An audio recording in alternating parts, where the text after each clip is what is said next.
ମୁଁ ଏ ବର୍ଷ ପାଲା ଛାଡ଼ିବି, ମୁଁ ଏ ବର୍ଷ ପାଲା ଛାଡ଼ିବି, ଆଉ ପାଲା ଗାଇବିନି, ଆଉ ପାଲା ଗାଇବିନି। ଗୋଟିଏ ପଦ କହିଲ ମୋ ଆଖିରୁ ଲୁହ ବାହାରିଲା ଛାତ ଉପରେ, ମୋ ଆଖିରୁ ଲୁହ ବାହାରିଲା ଛାତ ଉପରେ। ନା ସେ କେମିତି ସାପଟା ତ ସ୍ୱାମୀ ହେଲା, ନା ସ୍ୱର୍ଗପୁରରେ ଗନ୍ଧମାଳା ଯକ୍ଷିଣୀ ମୁଁ ଥିଲି, ଇଏ ଥିଲା ବିଶ୍ୱଧତ ଗନ୍ଧର୍ବ। ସୀତାଙ୍କୁ ଚୋରି କରିଛି ରାବଣ। ହଁ, ପୁଷ୍ପକ ବିମାନରେ ବସେଇକି ନେଇନି।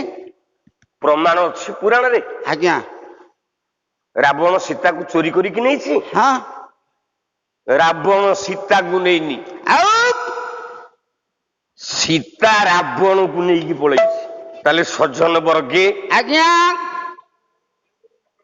ଏପଟେ ରାବଣ, ହଁ, ଏପଟେ ମନ୍ଦୋଦରୀ। ମନ୍ଦୋଦରୀ। ଯୁଦ୍ଧ ହବ, ରାମାୟଣ ଯୁଦ୍ଧ ରାମ ସାଙ୍ଗରେ। ବାସ୍। ରାବଣ ମରିଛି କାହା ପାଇଁ? ଯିଏ 10 ମହାବିଦ୍ୟାକୁ ସାଧନ କରିଥିଲା, ଆଚ୍ଛା। ଆଜ୍ଞା। ଯେ ବ୍ରହ୍ମାଣ୍ଡର ସର୍ବଶ୍ରେଷ୍ଠ ବୀର, ହଁ ହଁ, ସେ ମଲା କାହିଁକି ରାମ ବାଣରେ? ଅନ୍ୟାୟ କଲା ବୋଲି। କି ଅନ୍ୟାୟ କରିଛି? ରାବଣ କଣ ଅନ୍ୟାୟ କରିଛି? ସୀତାଙ୍କୁ ଚୋରି କରିକି ନେଲା, ସେଥିପାଇଁ ମଲା। ସୀତାଙ୍କୁ ଚୋରି କରିଛି ରାବଣ। ହଁ, ପୁଷ୍ପକ ବିମାନରେ ବସେଇକି ନେଇନି। ପ୍ରମାଣ ଅଛି ପୁରାଣରେ। ଆଜ୍ଞା। ରାବଣ ସୀତାକୁ ଚୋରି କରିକି ନେଇଛି। ହଁ, ରାବଣ ସୀତାକୁ ନେଇନି, ଆଉ ସୀତା ରାବଣକୁ ନେଇକି ପଳେଇଛି। କଣ କହୁଛ ଏମିତି? ସଂଖ୍ୟା ତ ଲୋକ ସଂଖ୍ୟା କମ, 8-10 ଜଣ ବସିଛ। ପ୍ରଥମ ଥାକରେ ଗାୟକ ତମେ ପାଲା ଗାଇବ, ଲୋକ 20ଟା ବସିବେ। ତାହେଲେ ଆମେ ରାତିକି କାହିଁ କହିବୁ 12,000 ଲେଖେ ନବୁ?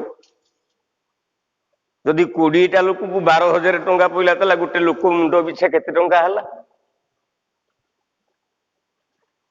600 ଟଙ୍କା ଲେଖେ ପଇଲା। ବାସ୍। ତାହେଲେ ତମେ କାହିଁକି ପାଲା ଶୁଣିବ, ଅପେରା ଦେଖିବାକୁ କାହିଁକି ନ ଯିବ? ଅପେରା ତ ଦେଖିଲେ 300 ଟଙ୍କା ଭିତରେ ସବୁ କାମ ଖତମ। ହଁ ହଁ, ଆଉ ତକ ପଇସା ଚା ଜଳଖିଆ ସଭା କରିହବ। ପାଲାର ଗତି ଠିକ କର, ପାଲାର ଧାରା ଠିକ କର, ହଁ, ପାଲାର ବିଧି ଠିକ କର, ବାସ୍। ଯେମିତି ଶ୍ରୋତା ମାନଙ୍କର ଆଗମନ ହବ। ହଁ ହଁ ହଁ ହଁ। ଆଉ ଖାଲି ରାତି ଯାକ ହୋତା ହୋତା ହୋତା ହୋତା। କଣ ତମ ଘରେ ଜୋତା ପୋଲିସ କରୁଥିଲା? ନାଇଁ ମ। ହୋତା କଣ ତମ ବାଇରେ ଲେଉଟିଆ ଶାଗ କାଟୁଥିଲା? ନାଇଁ ନାଇଁ, ସେମିତି କାମ କରିବାକୁ ଯିବେ କି ବିଲକୁଲ। କିନ୍ତୁ ଯାହା ହଉ ପଦୁଟିଏ କହିଲ, ମୋ ଛାତି ପୂର୍ଣ୍ଣ ହେଇଗଲା। ଆଚ୍ଛା। ଗୋଟିଏ ପଦ କହିଲ, କଣ ଆଜ୍ଞା? ମୋ ଆଖିରୁ ଲୁହ ବାହାରିଲା ଛାତ ଉପରେ। ଆଚ୍ଛା। ପଦୁଟିଏ କହିଲ ଯେ ଓଡିଶାରେ ଯଦି ମତେ ବୁଲେଇଥାଏ, ନାମ କରେଇଥାଏ କିଏ, ସିଏ ହଉଛି ନୃସିଂହ ହୋତା। ବାସ୍, ସାର୍ ଶୁଣିଛନ୍ତି ଆଉ।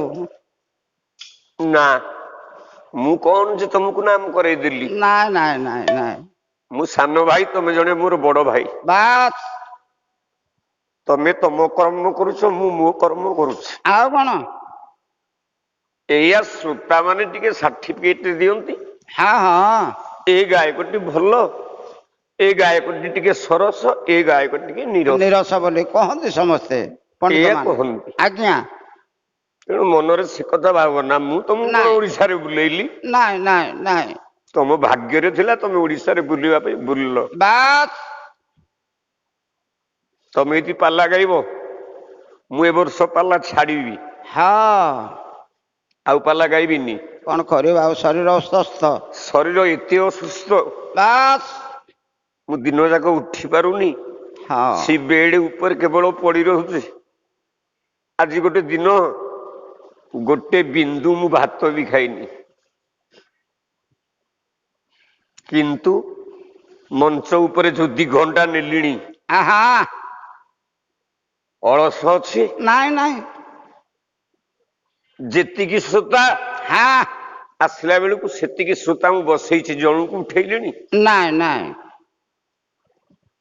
ତେଣୁ ସେ ବେଙ୍ଗବତୀ କନ୍ୟା ହେଲା ମନ୍ଦୋଦରୀ, ତାକୁ ବାଳି ଦେଖିଛି। ବାସ୍। ବାଳି ଦେଖିକି ମନ୍ଦୋଦରୀ କି ମନେ ମନେ ଭାବି ନେଇଛି, ଆଚ୍ଛା। ବାଳି ସହିତ ମନ୍ଦୋଦରର ପ୍ରେମ ହେଇଛି। ହଁ ହଁ ଏ ଅଙ୍ଗୁଜାତ ହେଲା ବୋଲି ଅଙ୍ଗଦ ତା ନାମ।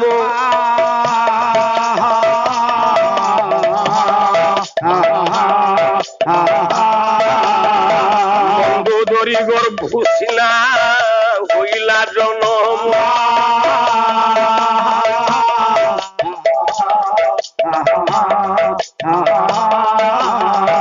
এও হইলা সে সিনা বালির নন্দন।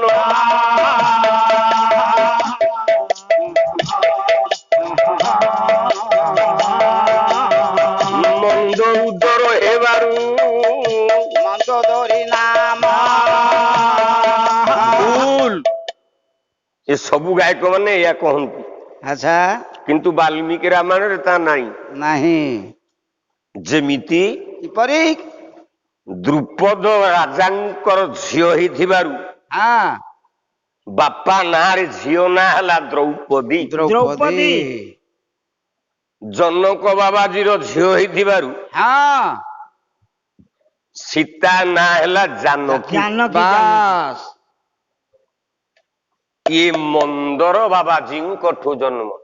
ଆଚ୍ଛା ମନ୍ଦର ବାବାଜୀ ହଁ କ୍ଷୀର ସିଝେଇ ଦେଇକି ଗାଧେଇ ଯାଇଛି। ବାସ୍। ଓରା ଉପରେ ବେଙ୍ଗଟେ ଥିଲା। ଆଚ୍ଛା କ୍ଷୀର ଖାଇବାକୁ ମନ ହେଲା, ହଁ ହଁ ଡେଇଁ ପଡିଲା ଓରା ଉପରୁ, ହଁ ପଡିଗଲା କ୍ଷୀର ଭିତରେ। ବାସ୍। ଦୁଲୁ ଦୁଲୁ କିନି କ୍ଷୀର ଗୁଡାକ ଫୁଟୁଛି। ହଁ ବେଙ୍ଗ ବଞ୍ଚିବ? ନାଇଁ। ମରିକି ପଡିଛି ବେଙ୍ଗ ତା ଭିତରେ। ଆଚ୍ଛା ବାବାଜୀ ଆସିକି ପହଞ୍ଚିଛି, ହଁ କହିଲେ କଣ କଲୁ? କଣ କଲୁ? ମୁଁ ନ ଖାଇଲେ ନାହିଁ, ନା କି ତୁ ଖାଇଲୁନୁ? ମୋ ପିତୃପୁରୁଷକୁ ମୁଁ ଅର୍ପଣ କରିଥାନ୍ତି। ଆଚ୍ଛା ମୋ ପିତୃପୁରୁଷ ଆଜି ରହିବେ ହଁ ହଁ ଅସୀମୀ ଚିହ୍ନ ରୂପରେ। ବାସ୍। ମୋ ପିତୃପୁରୁଷ ଆଜି ଉପବାସ ରହିଲେ। ରଖେଇଲୁ ମୋର ପିତୃପୁରୁଷଙ୍କୁ ଉପବାସ ଆଜି। ତୁ ଯଦି ପ୍ରକୃତରେ ମୋର ଉପକାର କରିଥିବୁ, ହଁ ତାହେଲେ ତୁ ଗୋଟେ ସୁନ୍ଦରୀ ଝିଅଟିଏ ହେଇକି ବାହାରେ। ଆଚ୍ଛା ଯଦି ମୋର ଅପକାର ପାଇଁ କ୍ଷୀର ଭିତରେ ପଡିଥିବୁ, ଭସ୍ମ ହେଇଯା। ବେଙ୍ଗଟା ବାହାରିଲା ଗୋଟେ ସୁନ୍ଦରୀ ଷୋଡ଼ଶୀ ଝିଅ ହେଇକି। କହିଲା ବାବା, ହଁ ମୁଁ ଏଇ କ୍ଷୀର ଭିତରେ ପଡିବାର କାରଣ, କାହିଁକି ତୁ ପଢିଥିଲୁ? ମୋ ସ୍ୱାମୀ ଆପଣଙ୍କୁ ମାରିବାକୁ ଚାହୁଁଥିଲା। ଆଚ୍ଛା ମୋ ସ୍ୱାମୀ ହଉଛି ବିଶ୍ୱଦ୍ଧତ ଗନ୍ଧର୍ବ, ଆଚ୍ଛା ସାପ ଜନ୍ମ ପାଇଛି। ଆଚ୍ଛା ଆଚ୍ଛା ଆଚ୍ଛା କଥା କୁଆଡେ ଅଛି ଦେଖୁଛୁ? କ୍ଷୀର ଖାଇବା ପାଇଁ ଆସିକି ଏ କ୍ଷୀର ପାତ୍ରରେ ଯେତେବେଳେ ମୁହଁ ମାରି ଦେଇଛି, ତାତିଗଲା ମୁହଁ, ଗରଳ ଗୁଡାକ ଛାଡିଦେଲା। ଏହେ ସେ କେମିତି ସାପଟା ତ ସ୍ୱାମୀ ହେଲା? ନା ସ୍ୱର୍ଗପୁରରେ ଗନ୍ଧମାଳା ଯକ୍ଷିଣୀ ମୁଁ ଥିଲି, ଇଏ ଥିଲା ବିଶ୍ୱଦ୍ଧତ ଗନ୍ଧର୍ବ। ଆଚ୍ଛା ଦେବତା ମାନଙ୍କ ସୁଖ ପାଇଁ ଆମକୁ ଡକା ଯାଇଛି। ଆଚ୍ଛା ଯେମିତି ନିରଞ୍ଜନପୁର ଅନୁଷ୍ଠାନ ନୃସିଂହକୁ ତାକୁ ଡାକିଛି, ବାସ୍। ସେମିତି ଆମ ଦି ଜଣଙ୍କୁ ଡକା ଯାଇଛି। ହଁ ହଁ ହଁ ଯେମିତି ମେଲୋଡି କରିବା ପାଇଁ ଆମେ ମାନେ ଡାକୁଛେ ଡ୍ୟାନ୍ସରଙ୍କୁ, ବାସ୍ ବାସ୍। ଆମ ଦି ଜଣଙ୍କୁ ଇନ୍ଦ୍ର ଡାକିଛି ଆଜ୍ଞା ନୃତ୍ୟ କରିବା ପାଇଁ। ହଁ ହଁ ଆମେ ନୃତ୍ୟ କଲା ବେଳେ ହଁ ସେତେବେଳେ ପରା ନଥିଲା ସଭା କଳିରା ଜନ।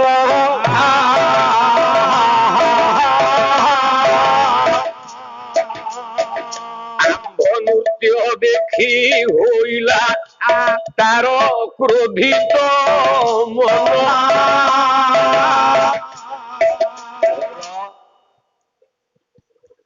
ଆମକୁ ଦେଖିକି କଳି ରାଗିଲା, ହଁ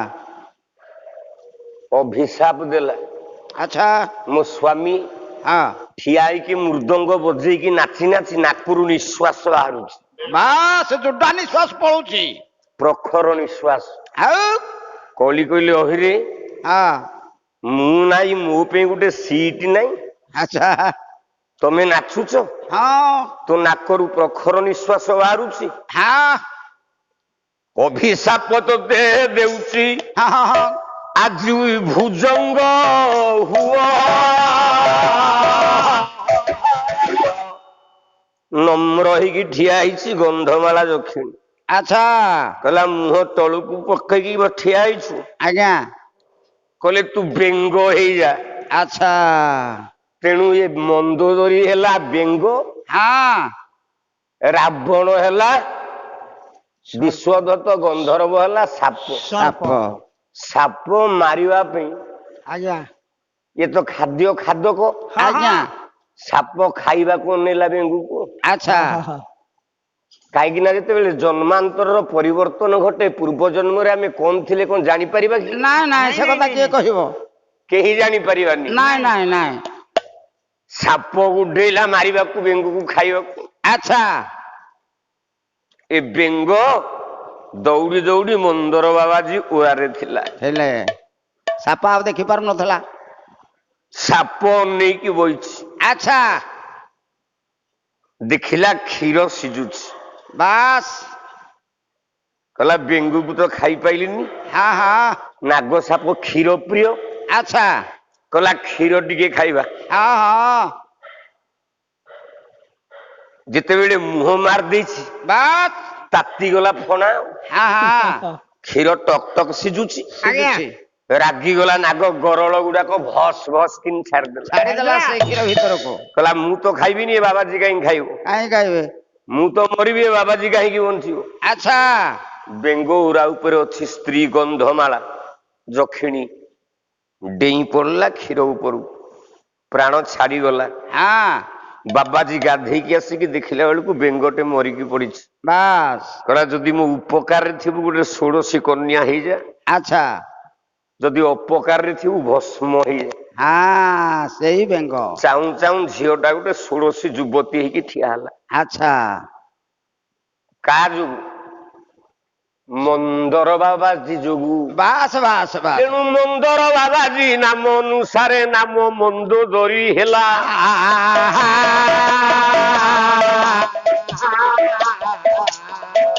ବସି ଶୁଣୁଥିଲେ ପଣ୍ଡିତ ମଣ୍ଡଳୀ, ମନ ଧ୍ୟାନ ଦେଇ ଭଲା।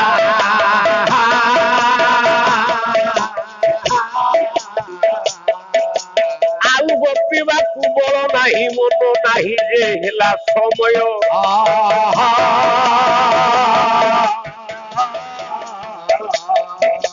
ଏହି ଠାରୁ ପରା ମୂର୍ଖ ନୃସିଂହ ଯେ ହୋତା ମାଗୁଛି ବିଦାୟ।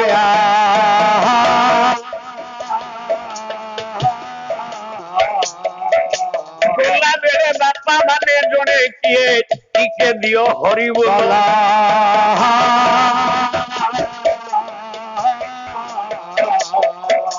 କଲ୍ୟାଣ କରିବେ ସତ୍ୟନାରାୟଣ, ଗ୍ରାମର ହୋଇବ ଭଲ।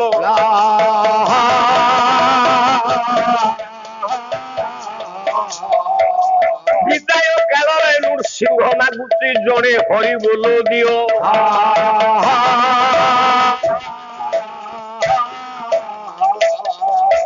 ଆପଣଙ୍କ ପରିବାରକୁ ଘଣ୍ଟ ଘୋଡେଇ ରଖିବ ନନ୍ଦ ପୁଅ।